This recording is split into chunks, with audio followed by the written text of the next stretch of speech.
A few years ago, when my laboratory got interested in studying stress in humans, we asked ourselves, what are the patterns of breathing that allow for the most rapid reduction in stress levels? And more importantly, what are the patterns of breathing that can be done in real time so that people can adjust their stress while they're still engaging in life, right? Breathwork classes, running off to Esalen for a weekend is a magical experience, but life demands pressing on you. That's typically when you feel stressed. So it is still true that vacation, long meditation retreats, and massages or a nice drink, if you're of drinking age, still work, but they're slow and they take you offline.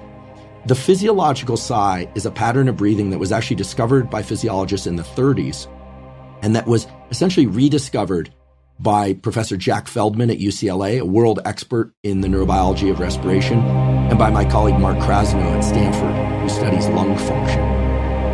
The physiological sigh is a pattern of breathing that we all engage in deep sleep when levels of carbon dioxide in our bloodstream get too high.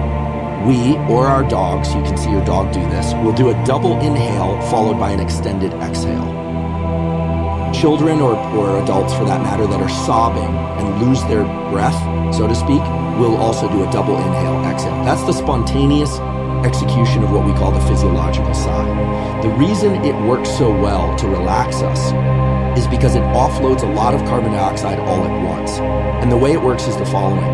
Our lungs are not just two big bags of air.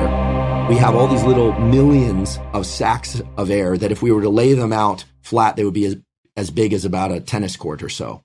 The volume of air, therefore, and the volume of carbon dioxide that we can offload is tremendously high, except that we get stressed as carbon dioxide builds up on our bloodstream, and as kind of a double whammy, these little sacs deflate. Now, when we do a double inhale, so I'll do this now twice through my nose, or you could do this, or you could do it through your mouth, but it works best through the nose. It's inhale, and then you sneak a little bit more air in at the very end. When you do that, you reinflate those little sacs.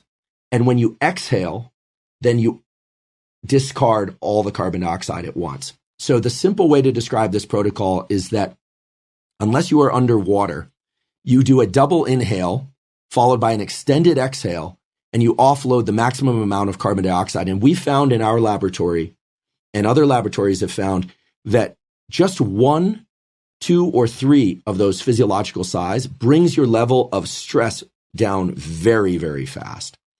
And it's a tool that, you can use anytime. I do hope that people will kind of watch other people or dogs as they start to relax or go down to sleep. You'll see this pattern of breathing, but again, it can be consciously driven. The other thing about breathing, and the reason why exhales are so vital, is the following. I know there's a lot of interest nowadays in heart rate variability. Well, most people don't realize this, but your breathing is actually driving heart rate variability. So when you inhale, this dome-shaped muscle beneath your lungs, your diaphragm, actually moves down because the lungs expand, it moves down. When you do that, you create more space in the thoracic cavity, and the heart gets a little bigger. It actually expands. As a consequence, blood flows more slowly through that larger volume, and the brain quickly sends a signal down to the heart to speed the heart up. The short, simple version of this is inhales speed the heart up. When you exhale, the opposite is true. That dome-shaped muscle, the diaphragm, moves up. The space in your thoracic cavity gets a little bit smaller. The heart gets a little bit smaller. Blood moves more quickly through that small volume, and the brain sends a signal to the heart to slow the heart down.